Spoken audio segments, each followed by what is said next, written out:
Olá, pessoal. Esse aqui é mais um episódio do Maya Talks. Eu sou o Diego Simon e hoje eu estou aqui com o Caio Belazzi, que é CEO e fundador da Alpop. É um grande prazer receber ele aqui hoje. E hoje a gente vai tocar em alguns temas muito interessantes. Nós vamos falar de temas que podem ser altamente lucrativos, tá? Para o dono de imobiliária, para o corretor de imóveis. E ao mesmo tempo, a gente vai estar trabalhando com um propósito, vai estar ajudando mais pessoas a terem acesso a uma habitação digna. A gente vai falar bastante sobre habitação popular, sobre formas de chegar nesse mercado e como que a Alpop está mudando esse cenário e está, de certa forma, criando aí uma disrupção no setor, está criando uma forma diferente de fazer as coisas. Então, é muito legal poder juntar, né, um maior nível de consciência a respeito da importância da moradia e, ao mesmo tempo, ajudar o mercado imobiliário a florescer, a conseguir gerar mais recursos. Acaba sendo bom para todo mundo, bom para a imobiliária, bom para o corretor, para o proprietário, para o inquilino, para a Alpop, para todos, né? Então, acho que é muito legal ver esse ciclo virtuoso aí sendo formado. Admiro bastante o Caio e quero te dar as boas-vindas, Caio. Bem-vindo aqui ao Maya Talks. Eu que agradeço, Diego. Sou um grande admirador da Plaza e é um prazer para mim participar do Maya Talks. Poxa, eu estava dando uma olhada, né? A gente vem conversando já há um bom tempo e a tua história é uma história muito interessante. Eu vi que você criou há alguns anos um fundo chamado Caju, né? Depois chegou na Alpop, mas conta um pouco para a gente da tua história. Como que foi tua trajetória até chegar no Caju e depois na Alpop? De onde que surgiu esse interesse aí na habitação? Super legal. Cara, eu sou um nerd convicto, né, Diego? Então eu comecei muito cedo como engenheiro de software, com 15 anos de idade. Eu trabalhei num provedor de internet que depois foi comprado pelo UOL. É, E desde os 15 anos de idade eu venho trabalhando com tecnologia. Eu fundei uma empresa em 2005 chamada Cayena, que é uma empresa de tecnologia, desenvolvimento de software. Tem uma atuação já no território nacional e internacional também, na África. É, e dentro dessa empresa, quando a gente chegou ali em 2017, a gente começou a tentar mapear mercados que fossem grandes o suficiente, que tivessem receita recorrente, fossem subatendidos e tivessem uma externalidade positiva na ponta. Ou seja, um impacto ali para ajudar de alguma maneira a resolver um problema relevante. A gente foi mapear o mercado de saúde, mercado de habitação e sempre olhando para esse cenário. Em 2017, a Caiena foi provocada por um grupo de urbanistas do Instituto Urban para olhar para o problema da habitação, mas pelo ângulo do aluguel, né? E então a gente passou a estudar o mercado de locação popular. Nós Uhum. fomos lá para a zona leste de São Paulo, alugamos um imóvel ao lado do metrô Vila Carrão. Passamos 30 dias ali conversando com pessoas que passavam no fluxo do transporte público, com lideranças comunitárias, donos de pequenas imobiliárias. E a gente entendeu que o mercado tinha uma grande ineficiência. Então havia, por um lado, uma série de imóveis disponíveis por aluguel, mas as pessoas de mais baixa renda não conseguiam alugar por meio de Sim. uma imobiliária, né? E aí a gente então decidiu reunir, junto com essas pessoas do Urban, um grupo de investimento que a gente batizou de Caju Capital Social, 100% focado em investimentos em empresas de impacto. E a Alpop é a primeira materialização desse investimento. Uau. Então foi aí que a gente chegou na Alpop e a Alpop nasceu como uma imobiliária. Muita gente Uhum. não sabe, mas a gente já foi imobiliária também. Fizeram transações ali para Exato. acompanhar o mercado.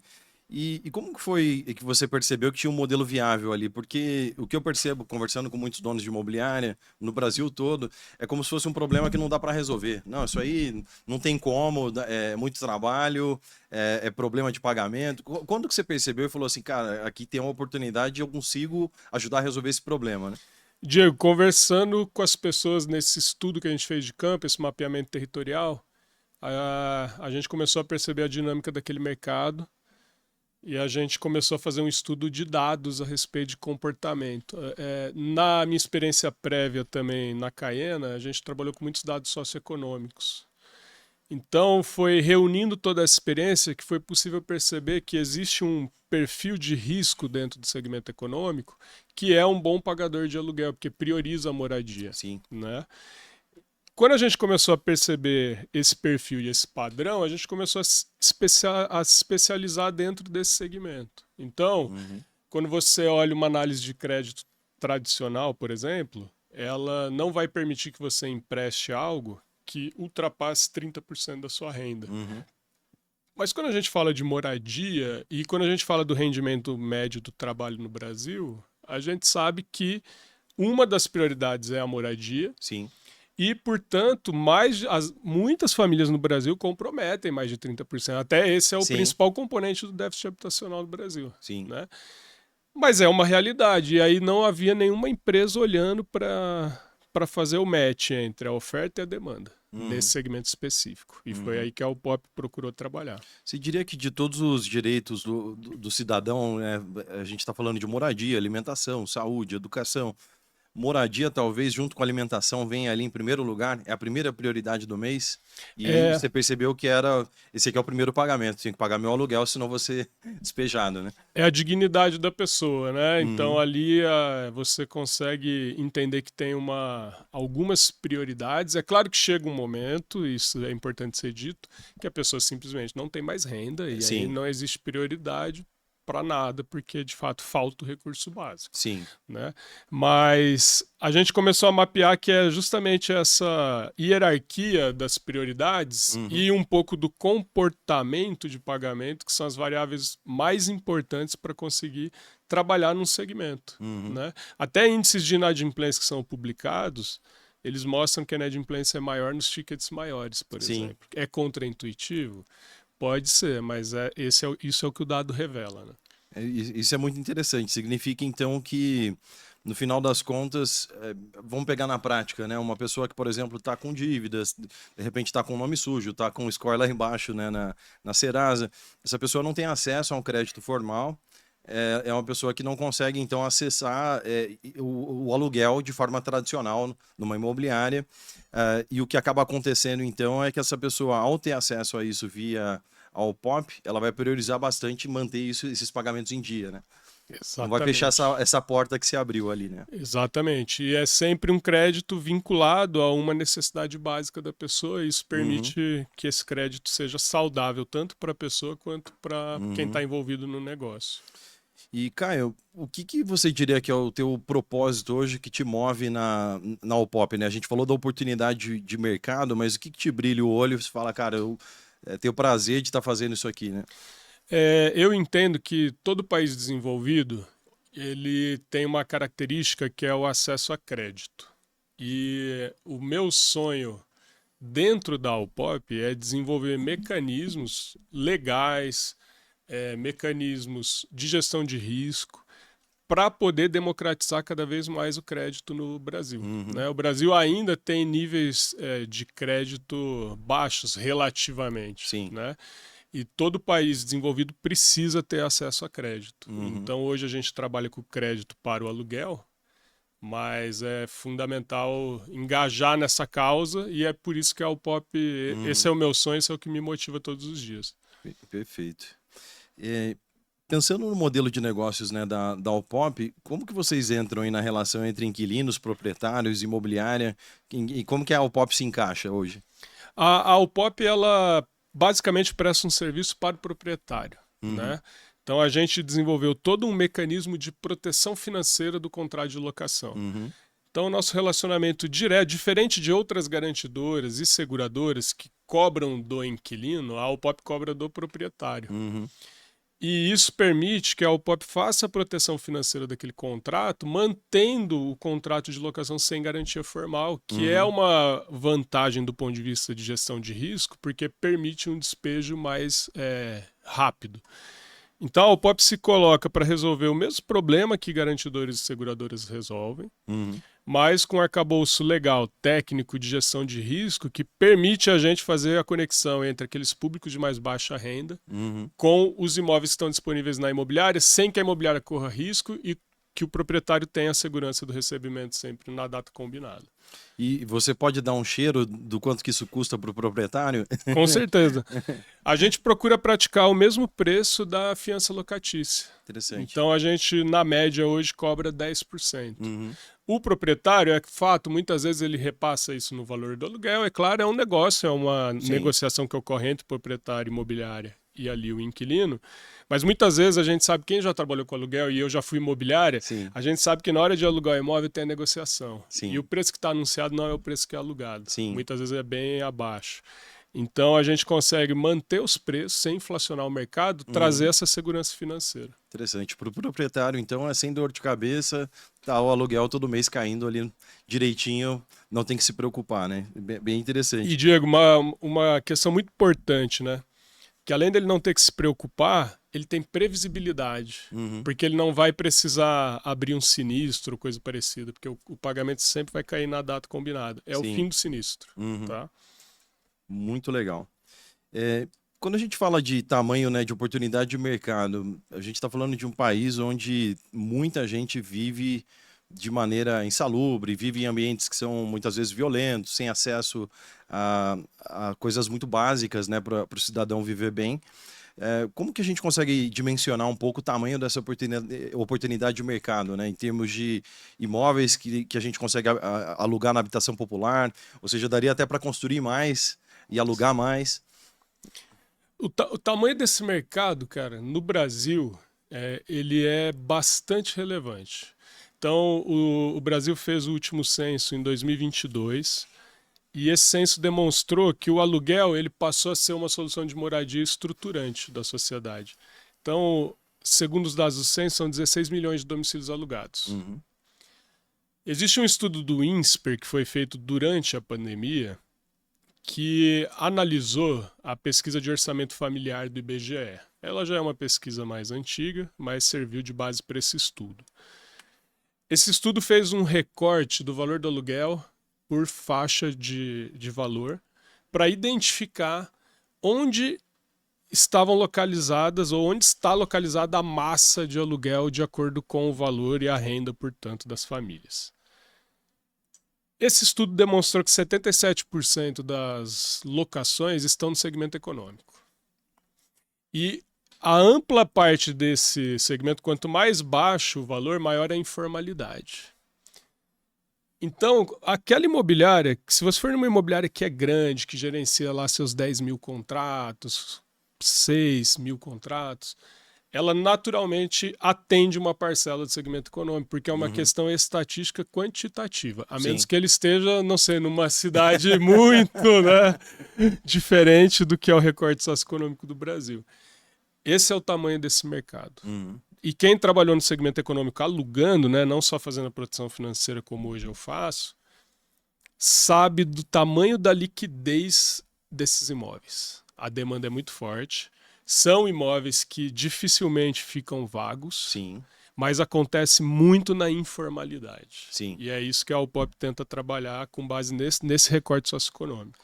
As imobiliárias chegam a ter listas de pessoas interessadas em alugar quando entrar um imóvel naquele perfil, né? Então, a liquidez é muito rápida. É muito. O que eu estou pensando aqui, falando pro dono de imobiliária, e eu já ouço, muitas vezes eu ouço isso, quando você diz, olha, eu não quero atuar no segmento econômico, né? Por motivo A, B ou C, 77% das moradias, dos aluguéis estão aí.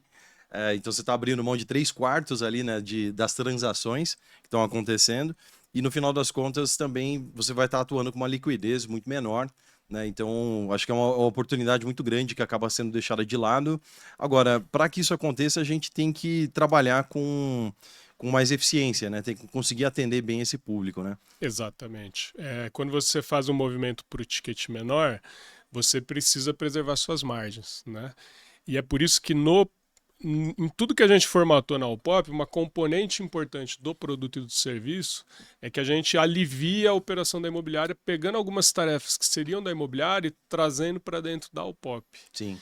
E essa é uma estratégia para que a imobiliária consiga enxergar o valor no ticket menor, que Uhum. é isso que a gente defende, mas você tem toda a razão, o mercado ainda olha dessa maneira. Sim. Eu vou ter muito trabalho, a margem é baixa. Pelo contrário, eu já fui imobiliarista do segmento econômico e a margem é bastante E satisfatória. uma carteira de administração, né, com imóveis mais populares, econômicos, é uma carteira muito sólida, um grande número de imóveis que estão sendo trabalhados ali, trazendo uma receita recorrente mensal para a imobiliária.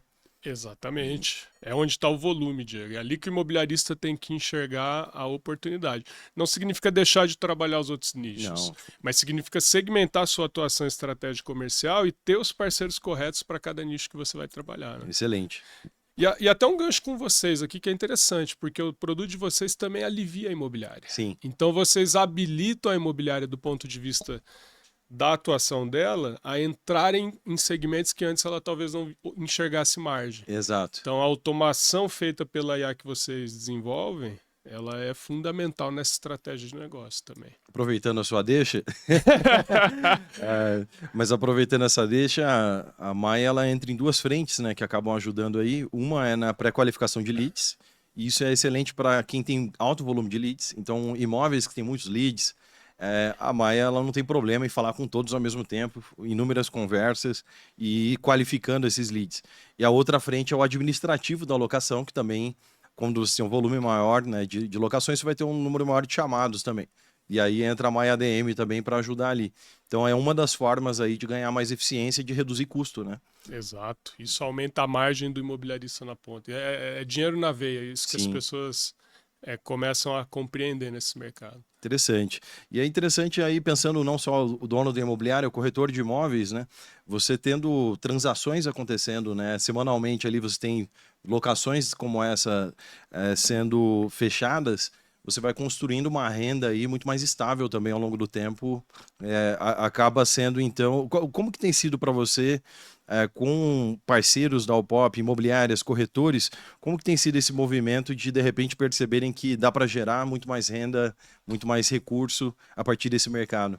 Olha, quando a gente entra numa imobiliária, Diego, a gente de cara aumenta 10% a produtividade dela. Uhum. Então, de fato, mostra que ela não atende todo o mercado que ela poderia atender, estando instrumentalizada para segmentar o mercado e atuar com foco. Então, quando a gente começa esse relacionamento com a imobiliária e ele vai ganhando confiança, a imobiliária cada vez mais vai enxergando que o mercado do segmento econômico é muito pujante. Uhum. E aí me espanta que não seja feita uma conexão, que o mercado imobiliário ganhou e ganha muito dinheiro com Minha Casa Minha Vida. Sim, E nós estamos falando do mesmíssimo segmento, ainda que negócios de vertentes mesmo diferentes. público. Mesmo público. E eu sempre advogo que muitas vezes o aluguel é um caminho para a compra. Sim. Ele não é necessariamente uma coisa que exclui a compra. Ali começa o relacionamento. Até o Adalto lá da DF, ele tem uma visão dessa muito consolidada, ele e o Denis lá. São pessoas que enxergam o aluguel como uma etapa para aquisição. Sim. Então, a gente tenta conectar essas coisas e advogar no mercado e conscientizar o mercado sobre isso, né? Eu acho que o trabalho de conscientização é importante. E, Caio, você está vendo também um movimento de investidores que estão percebendo que é rentável, né? Então, de repente, ali está um investidor, ele tem 10 imóveis de R$ 1 milhão, e agora ele vai quebrar essa carteira em muito mais imóveis de menor preço alugado. Trabalhando com uma solução como a Alpop, dá para ter muita previsibilidade e ter uma rentabilidade muito interessante, né? Você está acompanhando isso por parte de proprietários que estão enxergando esse potencial? Com certeza, tem casos concretos. No centro de São Paulo tem um prédio inteiro voltado para locação, desenvolvido pela Magic, Grupo Gaia, pessoal da Dínamo, que é o Soma. A Alpop tem o prazer de ser a gestora dos recebíveis do prédio todo lá com eles. É um prédio inteiro voltado para locação social, no centro de São Paulo, com subsídio cruzado. Algumas unidades são mais caras para que outras possam ter o aluguel abaixo da média do centro de São Paulo, que é muito demandado. Então esse é um exemplo 100% da iniciativa privada, que viabiliza um negócio extremamente rentável, onde a Alpop é uma das peças ali para ajudar esse modelo. Existem outros players já pensando e construindo prédios inteiros voltados para locação. Fortaleza, a gente tem um caso importante, até com uma imobiliária que chama Sete Cantos, que é muito relevante. Então, que eu começo a enxergar o prédio, o tijolo, não mais como tijolo, mas como um ativo financeiro. E isso muda o jogo para o investidor, porque ele não vai vender a preço de tijolo, ele vai construir a preço de tijolo e vender a preço de um ativo financeiro performado. Sim. Né? E o aluguel demonstra que esse negócio é extremamente viável.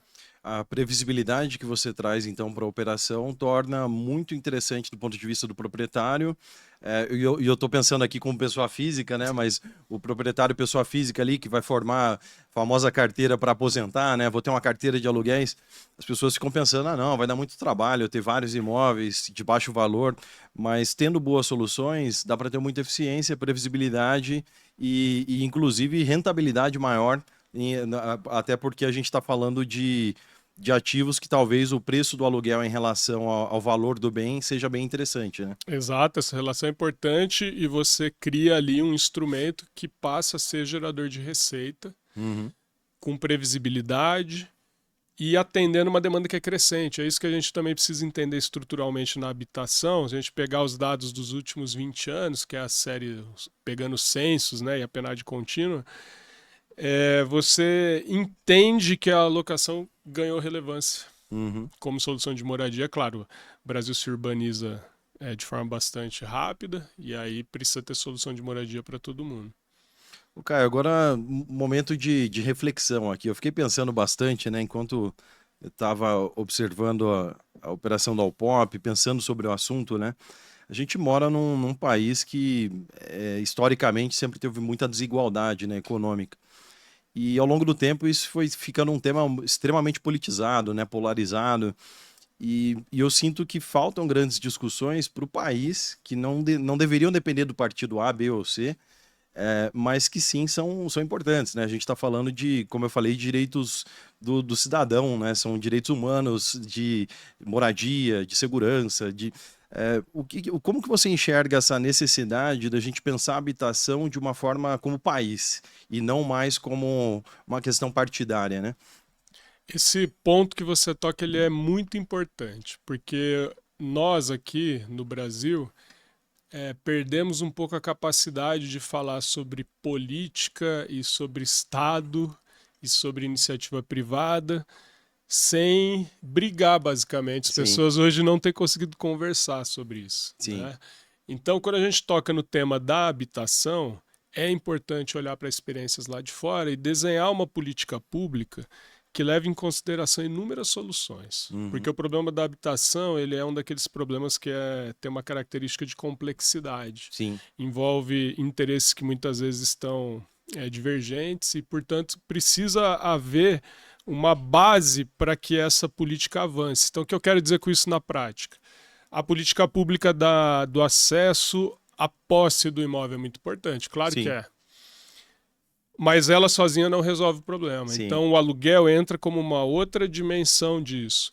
A política pública de aluguel social, o voucher aluguel que muitas Uhum. prefeituras já têm regulamentado, inclusive já pratica, a Alpop já atende essa demanda em algumas cidades. Ela é fundamental para permitir atender aquelas pessoas que estão em situação de vulnerabilidade com Uhum. relação à habitação. Então, o que a gente precisa tentar chegar num acordo no Brasil é que não seja proibido falar de política, Sim. que as pessoas consigam dialogar a respeito de política de Estado e não de governo, e que Uhum. possam, numa outra dimensão, torcer, militar, que também Sim, é faz parte. justo. Mas a gente precisa separar esse jogo para conseguir estruturar políticas públicas que atendam tanto a sociedade quanto a iniciativa privada. E sendo, né, e tocando, né, nesse tema espinhoso que eu já comecei, mas o que eu percebo é que certas políticas aí elas precisariam ser mais atemporais, né, do Estado. Então, o acesso ao crédito para moradia, o acesso ao crédito na hora de alugar, e não deveriam depender de humores de quem vai ganhar a eleição, pode ser que acabe tudo ou não, né? Então, para que se diminua o uso político disso, é justamente por isso que a gente precisa conversar sobre o assunto e procurar formas de institucionalizar mais, né? Trazer mais para algo mais permanente, para que não haja essa preocupação, né? Com certeza, continuidade é muito importante na política pública. E eu tenho certeza que se perguntar na rua para as pessoas, você é a favor de uma política de habitação? Todos serão a favor. Sim, Talvez a gente vá discordar como implementar, mas a gente precisa achar pontos de convergência, porque está muito divergente o sim, debate. exato. E né, a gente falou do papel né, da área pública, mas e o setor privado? Qual que é o papel, vamos falar aqui, qual que é o papel das imobiliárias, na sua opinião, nesse contexto? E até do próprio corretor de imóveis? Uma sociedade forte, um país desenvolvido, ele tem mercado forte e tem Estado forte. Mercado envolve, evidentemente, aí falando das imobiliárias como empresas, mas em toda empresa existe uma dimensão do negócio e uma dimensão da pessoa física, ou seja, da sociedade civil. Essas coisas se entrelaçam, né? Sim.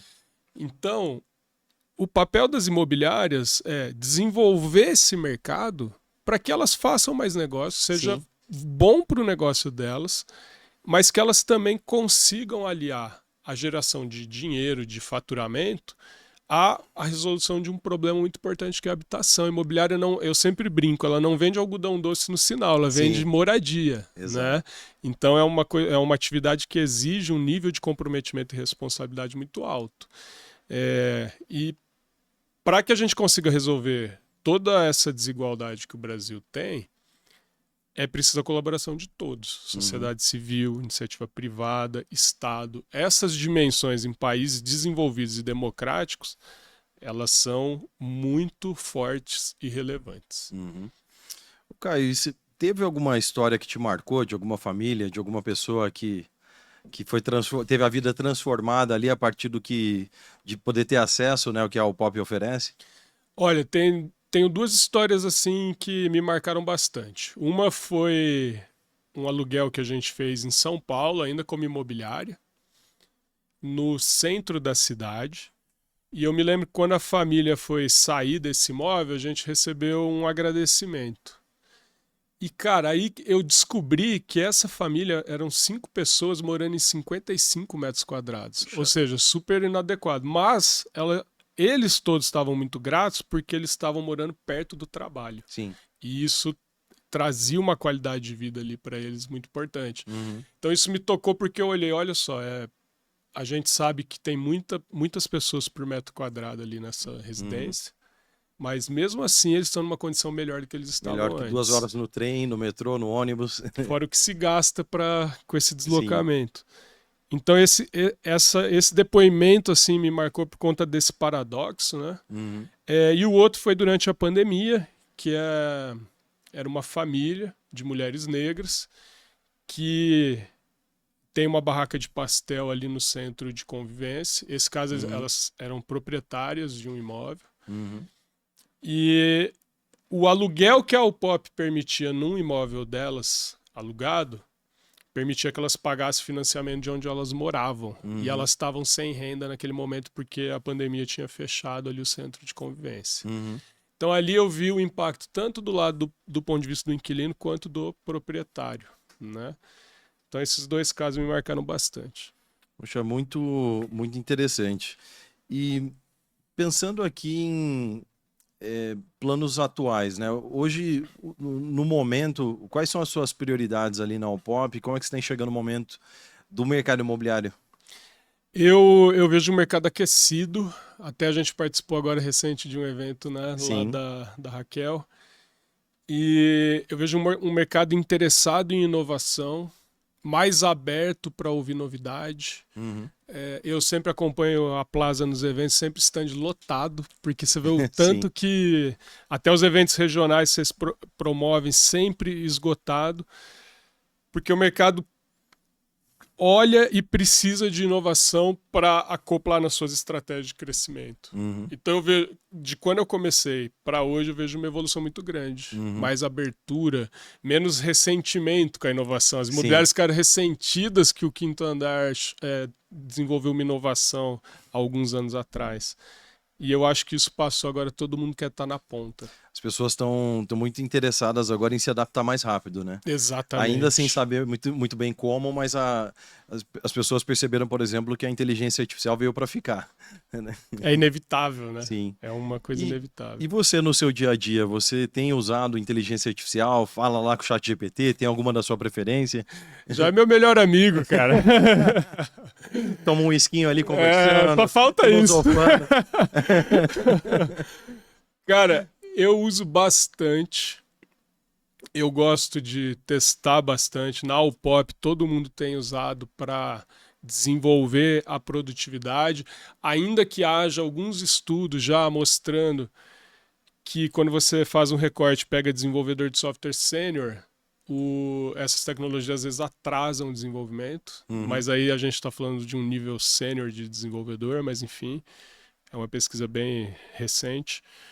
Mas é uma ferramenta que veio para ajudar, para ficar e que traz ganhos de produtividade em determinadas tarefas que são muito transformadores para o dia a dia, porque Uhum. é uma escala de diferença muito grande. Você imagina que se a gente for lembrar de várias revoluções, né, tecnológicas, Uhum.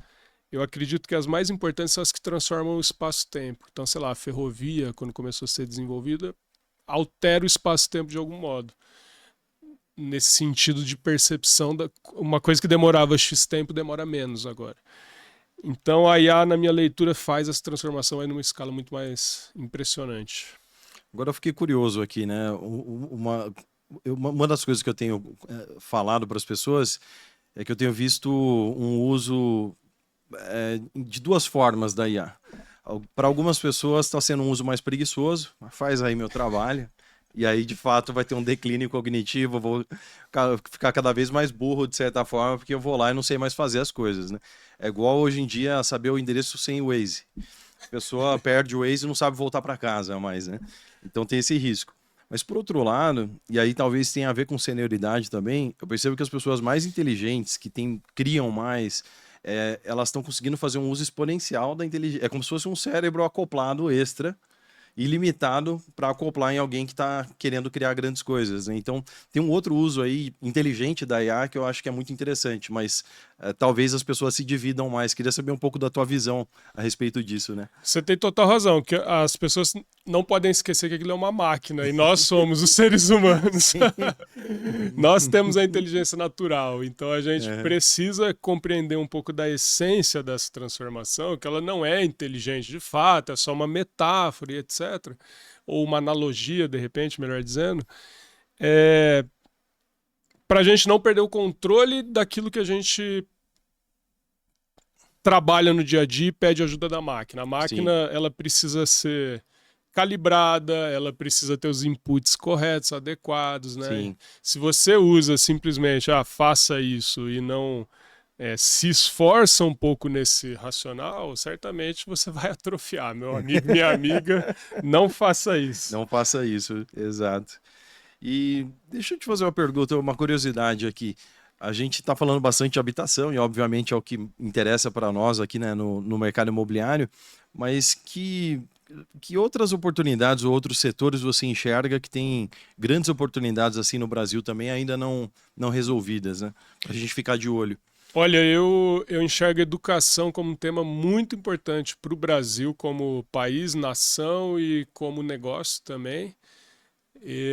Eu sempre que vejo uma iniciativa voltada à educação, eu presto bastante atenção. Tem até o pessoal da Letros, que é uma startup Uhum, muito relevante, do Thiago Rached. É, eu acho que passa por isso, acho que passa também por saúde pública. uhum, Tem um mercado de saneamento também no Brasil bastante grande, que é bastante complexo por outro lado. uhum, Acho que tem sempre um lado bom e um lado desafiador. O bom é que tem muita coisa por fazer. sim, E o desafio justamente é conviver com as mazelas que a gente convive por conta de ter muito por fazer. Eu acho que uma coisa que eu sempre gosto de colocar aqui, o empreendedor brasileiro e os venture capitals e quem está nesse ecossistema precisam de algum modo parar de tentar repetir soluções que são feitas em outros territórios, uhum, porque os problemas aqui são muito específicos sim, e tem escala. sim, Então, que a gente pudesse ser provocado e incentivado a desenvolver coisas que tratam dos problemas aqui do nosso território, né? Falando até de América Latina, até de África, uhum. e que a gente pare um pouco de ficar tentando importar conceito pronto que resolve um problema num determinado território, mas de repente não é uma coisa tão relevante aqui pra gente. E é muito interessante essa questão das referências brasileiras, porque eu acredito que houve uma inspiração muito europeia e americana, né? E a gente está falando de países que são desenvolvidos, que não têm a Exato. mesma desigualdade do Brasil, que não têm os mesmos problemas que a gente tem aqui, né? Então não dá para simplesmente falar, mas na Noruega é assim, vamos fazer aqui da mesma forma. São contextos bem diferentes, né? Muito diferente e os problemas são muito específicos. O agronegócio é prova viva disso. A agricultura nos trópicos é totalmente diferente de outros lugares, então quando a gente tem inovação nesse segmento, por exemplo, ela é específica de um determinado território. Uhum. Então acredito muito que a gente poderia se incentivar que o ecossistema olhasse mais para dentro, Uhum. porque tem escala aqui, tem como fazer um negócio bom para todo mundo. Sim. Agora eu vou jogar uma pergunta não prevista e tinha que ter um whisky aqui, né, Caio? Pra gente. Mas eu fiquei curioso, você é um cara extremamente inteligente Obrigado. e a gente tem acompanhado aí uma transição mundial muito forte, né? E isso provoca uma série de conflitos, tomada de partido. Eu apoio esse país, eu apoio aquele. Mas algo que eu tenho visto, e procurando olhar de forma racional para os números, é inegável que a China veio para dominar. Ela vai se tornar uma economia dominante, já está se tornando, né?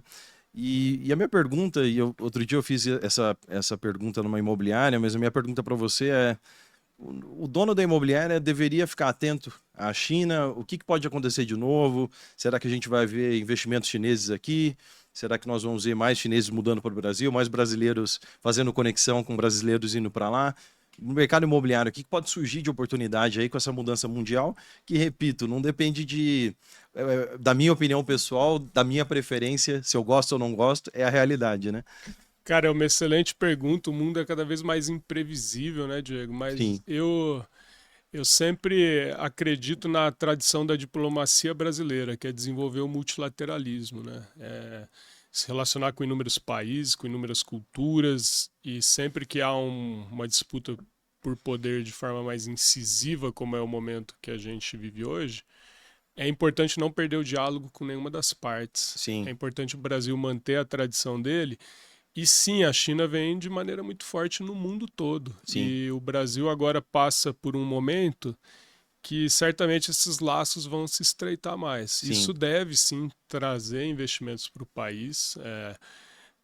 São estados nacionais disputando poder no mundo. A gente não pode ser ingênuo de que é uma coisa. É para nos ajudar. Exato, nunca é assim, né? E a gente só precisa ter altivez para se movimentar nessa negociação e não perder a característica da diplomacia brasileira, que é tradicionalíssima no mundo, que é a do multilateralismo. Sim. Conversar com todo mundo e manter o diálogo aberto. Não, excelente. Temas espinhosos aí que eu fui jogando para você. Não é nada fácil. E eu tenho uma pergunta. Você no seu dia a dia, né, conversando com muitas imobiliárias, falando com muitos donas de imobiliárias, o que você tem percebido aí de mudanças, né, no setor nos últimos anos? E alguma coisa tem te surpreendido positivamente? Tem algo que você gostaria de dizer para o dono de imobiliária também? Fica atento a isso. Olha, o que mais me chama a atenção de quando eu comecei para agora é aquele ponto que eu comentei com você, Diego, do mercado estar mais aberto. É um mercado que sempre se orgulhou de ser tradicional. Sim. E eu entendo, tradição é algo que precisa ser respeitado, são empresas de décadas, né, que envolvem laços familiares. Mas a tradição teimosa, a tradição que não olha para o novo caminho, inclusive o novo caminho é para você reafirmar a sua tradição, que é tão importante para essas empresas. Eu acho que aí o mercado mudou um pouco a chave. Começou a ouvir mais, Poxa, quando eu comecei com a Allpop era assim, surreal eu dizer para a pessoa que eu ia aprovar um negativado e que eu traria tickets menores. Cara, hoje essa conversa já flui muito melhor. Sim. Né? Então, o que me surpreendeu no mercado foi essa velocidade para mudar desse orgulho pela tradição e unir esse orgulho junto com o movimento da inovação.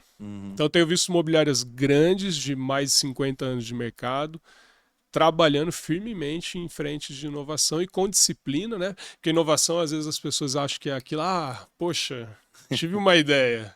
E não, para mim, inovação é disciplina, execução. Muito suor, e de repente você descobre algo ali que estava na cara, é muito simples, mas que só a partir da execução você foi capaz de compreender, né?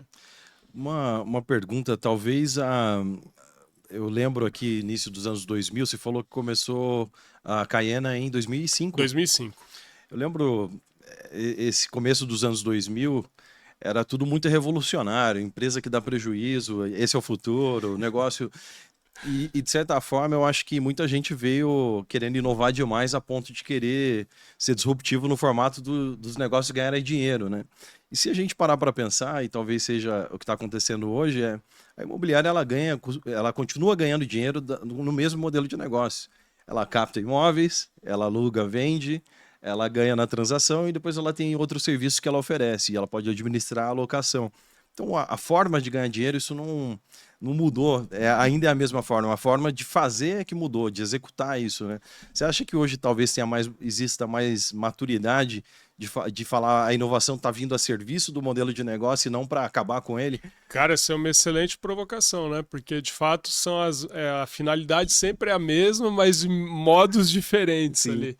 Eu acho que hoje se abre para o mercado imobiliário, né, oportunidade de poder testar novas ideias de modelo de negócio com baixo investimento. É isso que eu tenho visto, isso que me fascina um pouco. Porque hoje, cara, imagina, a imobiliária tem um pool de empresas parceiras que ela pode ter ao seu redor. Uhum. Então ela consegue, de repente, experimentar algo que vai mudar o modelo de negócio dela de maneira rápida, com pouco investimento. Porque a quantidade de parceiros no mercado imobiliário que ela pode reunir, né? Pô, sim, ela pode ter a Plaza lá fazendo o primeiro atendimento e desafogando o administrativo. Isso é aumento de margem na veia. E ela faz esse investimento e, de repente, libera recursos para potencializar um novo modelo de negócio. Porque ela sabe, eu posso crescer. Por exemplo, a Upop, quando era imobiliária, a gente tinha um escritório em Campinas, imobiliária. A gente foi para São Paulo, Campinas, Paulínia, Vinhedo, Valinhos, Salvador, Recife, com um escritório. Eu não tinha loja física. Uhum. Isso é uma inovação de modelo de negócio. Sim. Quer dominar outras praças? Você não precisa ter a loja lá se você for uma imobiliária digitalizada, etc. Esse, por exemplo, é um mapa de expansão que hoje é muito mais possível, muito mais fácil com as tecnologias que tem aí. Interessante. Caio, uma coisa que eu estou pensando, né, conhecendo, né, tantos donos e donas de imobiliárias, às vezes eu vejo alguns raciocínios ou algumas premissas que talvez faça sentido questionar, e essa que eu vou te perguntar é uma delas. Às vezes quando eu estou conversando com um dono, com a dona de imobiliária, eles eu pergunto sobre a habitação popular, pergunto sobre os aluguéis, né, o volume de leads maiores, e às vezes eu vejo um desejo de se movimentar para imóveis mais caros como uma coisa de, não, para minha marca é melhor, eu vou ficar com uma marca de alto padrão, eu não quero me associar a imóveis econômicos, né, abrindo mão de uma oportunidade de negócio. Você acha que essa é uma falsa premissa de que se eu atender mais no popular, a minha marca vai ser popularizada, não vai ser vista como uma marca de grife? Porque eu fico pensando, se você é uma imobiliária líder na sua cidade, é natural abarcar todas as classes sociais ali, todos os tipos de imóveis. Então, de certa forma, eu não consigo entender muito, mas queria saber para você se é algo que você ouve muito no dia a dia.